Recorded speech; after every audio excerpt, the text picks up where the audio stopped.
నమస్కారం అండి. అందరు బాగున్నారనుకుంటున్నాను. నేను మీ నాగరాజ్ శర్మ.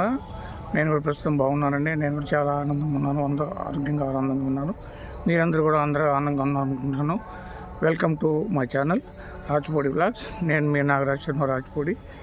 ప్రస్తుతం నేను సికింద్రాబాద్కు దగ్గరలో ఉన్న సైనిక్పురికి పక్కనే ఉన్న యాప్రాల్ గ్రామంలో వెంచేసి ఉన్న మల్లన్న స్వామివారి దేవస్థానంలో ఉన్నాను.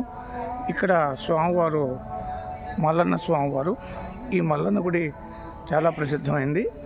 ఇక్కడ మల్లన్న స్వామివారితో పాటుగా ఈ గుడి ప్రాంగణంలో సాయిబాబా వారు ప్లస్ నాగమాత మందిరము ప్లస్ ఆంజనేయ స్వామి కూడా వెంచేసి ఉన్నారు. కాబట్టి ఇవాళ ఈ గుడి గురించి మీకు కొంత వివరాలు నేను అందజేస్తాను. ఈ యొక్క మల్లన్న గుడి ఈ విధంగా, ఈ ప్రాంగణం అంతా ఈ విధంగా ఉంటుందండి. మొత్తం చెట్లతో నిండి ఉంటుంది. ఈ గుడి ప్రాంగణం చూడటానికి చాలా పెద్ద ప్రాంగణము. ఇక్కడ మీరు చూస్తున్నట్టుగా ఈ ప్రాంగణం నిండా కూడా చెట్లతో నిండి ఆహ్లాదకరంగా ఉంటుంది. చాలా చల్లగా ఉంటుంది. నీడ ప్రాంతం ఎక్కువగా ఉంటుంది. ఎండాకాలంలో కూడా చాలా చల్లగా ఉంటుంది. ఇక్కడ కొత్తగా ఆంజనేయ స్వామి గుడి ప్రాంగణము మండపం ఎక్స్టెన్షన్ చేయడం జరుగుతుంది. ప్రస్తుతానికి ఆ నిర్మాణ పనులు జరుగుతున్నాయి. దీని గురించి కూడా ఒక విడిగా వీడియో పెడతాను. ప్రస్తుతానికి ఈ స్వామివారి ప్రాంగణం అంతా కూడా మీకు చూపిస్తున్నాను. చూడండి, ఇదంతా కూడా స్వామివారి యొక్క గుడి ప్రాంగణము. ఇక్కడే మొన్న రీసెంట్గా అంటే పైన ఫిబ్రవరిలో స్వామివారికి బ్రహ్మోత్సవాలు చేశారు. అదే తిరణాలాగా చేస్తారు, జాతరోత్సవాలు చేస్తారు. ఆ జాతరోత్సవాలు జరిగిన దానికి సంబంధించిన ఇది ఫ్లెక్సీ. పోయిన ఫిబ్రవరిలో 7వ తారీఖు నుంచి 10వ తారీఖు వరకు ఈ మల్లన్న స్వామి వారిది కళ్యాణము, జాతరోత్సవాలు జరిగినాయి. ఈ విధంగా జాతరోత్సవాలకు సంబంధించిన ఇది ఫ్లెక్సీ అనమాట. ఇదంతా కూడా స్వామివారి యొక్క గుడి ప్రాంగణము. ఇక్కడ చాలా గుడి చాలా పెద్దది. ఇక్కడ భక్తులది విడిగా అభిషేకం చేసుకోవాలి అనుకుంటే మాత్రం విడిగా స్వామివారి లింగం బయట ఒకటి ఉంది. ఇక్కడ భక్తులందరూ కూడా ఎవరైనా వచ్చి వారి శక్తి అనుసారం ఇక్కడ స్వామివారికి అభిషేకం చేసుకోవచ్చు, కొబ్బరికాయలు అవి కట్టుకోవచ్చు. ఇదంతా గుడి ప్రాంగణము. ఈ గుడి వెనుక కూడా వేరే కొంత వెంకటేశ్వర స్వామి గుడి వారి అట్లా గుడులు ఉన్నాయి.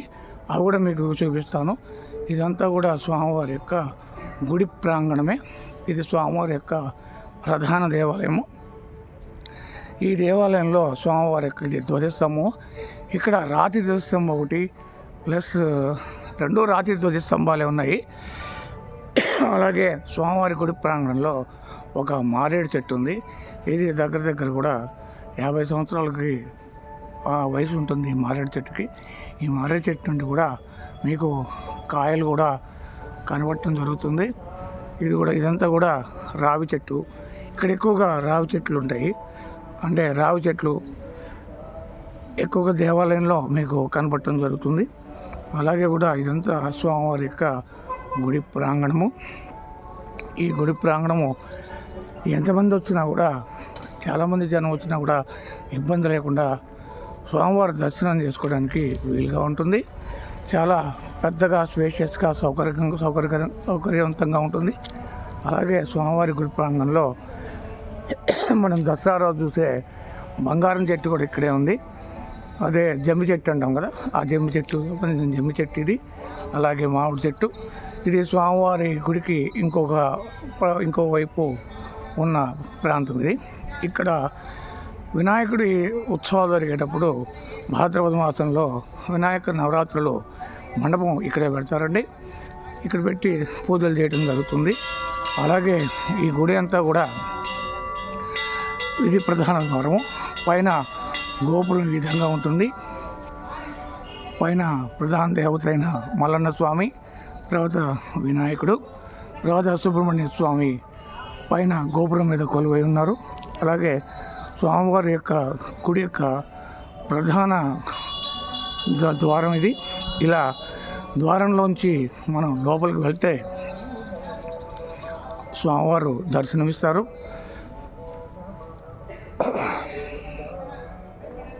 ఈ విధంగా స్వామివారి గుళ్ళోకి వెళ్ళటం జరుగుతుంది. మనం ఎదురుగా కనిపించేదే స్వామివారు ఉన్నారు. ఈ విధంగా స్వామివారి యొక్క గుడి ప్రాంగణం లోపల సైడు. ఇక్కడ స్వామివారికి సంబంధించిన గుడి నిర్మాణానికి చందాలు ఇచ్చిన దాతలందరి పేర్లు ఉన్నాయి. గుడికి సంబంధించిన కూడా స్థల పురాణం అనేది ఇక్కడ కనపడలేదు. స్థల పురాణం అనేది లేదు. కాకపోతే ఈ దేవాలయాన్ని 1935 సంవత్సరంలో శ్రీ తట్కపల్లి దుర్గారెడ్డి గారు ఈ దేవాలయాన్ని కట్టించినట్లుగా ఇక్కడ వేసిన శిలాఫలకాల ద్వారా మనకు తెలుస్తుంది. అలాగే ఇక్కడ మల్లన్న స్వామివారికి సంబంధించిన జ్యోతిర్లింగాలన్నీ కూడా ఫ్లెక్సీ రూపంలో పెట్టడం జరిగింది. ఇదంతా కూడా గుడిలో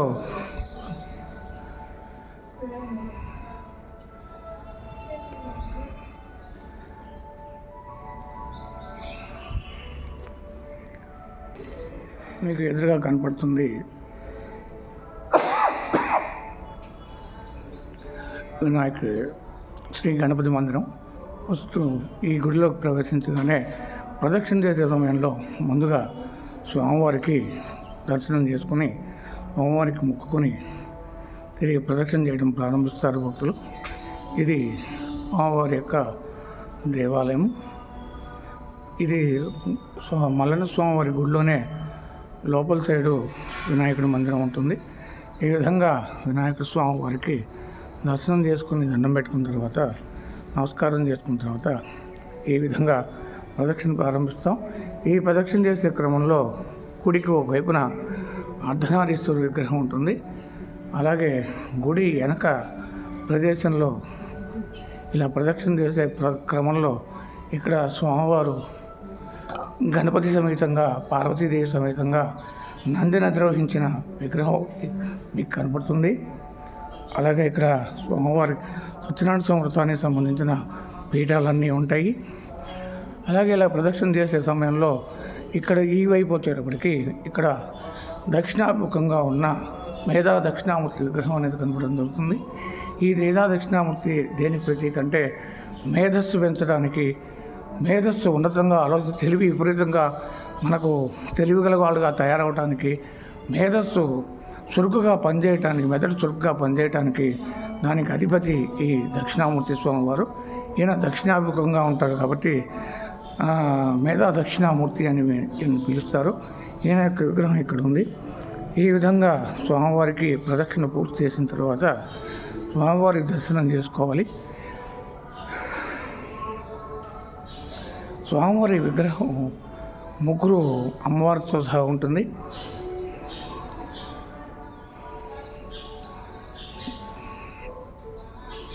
ఈ విధంగా స్వామివారి యొక్క విగ్రహం మనకు కనపడుతుంది. ప్రధాన ద్వారం మీద ఒక మకర ధ్వజం ఉంది. ఆ మకర ధ్వజం పైన శివలింగ ఆకారం తయారు చేయడం జరిగింది. ఒకవైపు స్వస్తికు, ఒకవైపు ఓం రాశారు. ఈ విధంగా స్వామివారి యొక్క ప్రధాన గర్భగుడిలోకి వెళ్ళే ద్వారం ఇది. ఇక్కడి నుంచే స్వామివారి దర్శనం అయి పూర్తి చేసుకోవాలి. స్వామివారు ఈ విధంగా దర్శనమిస్తారు. ఇక్కడ కోరిన కోరికలల్లా తెచ్చే మల్లన్న స్వామిగా స్వామివారు ప్రసిద్ధి పొందారు. ఇక్కడ వచ్చి ఎవరు సంతానం లేని వారు నాగప్రతిష్ఠ చేసి స్వామివారికి అభిషేకం చేయించుకుంటే త్వరగానే వారికి సంతానం కలుగుతుందని ఇక్కడ భక్తుల యొక్క విశ్వాసం అధికంగా ఉంది. కాబట్టి ఎక్కువ మంది ఇక్కడ సంతానం గురించి వస్తూ ఉంటారు. అలాగే వారి కోరికలు కూడా తీర్చుకోవడానికి స్వామివారికి అభిషేకాలు అవి నిర్వహిస్తూ ఉంటారు. ఈ విధంగా ఈ మల్లన్న టెంపుల్ యాప్రా గ్రామంలో చాలా ప్రసిద్ధి పొందింది. ఈ వీడియో కనుక మీకు నచ్చినట్లయితే నచ్చుతుంది అనుకుంటున్నాను. కాబట్టి ఈ వీడియో లైక్ చేయండి, షేర్ చేయండి, సబ్స్క్రైబ్ చేయండి. ఇంతటితో ఉంటాను. నమస్కారం. మీ నాగరాజ్ శర్మ, రాజ్పూడి.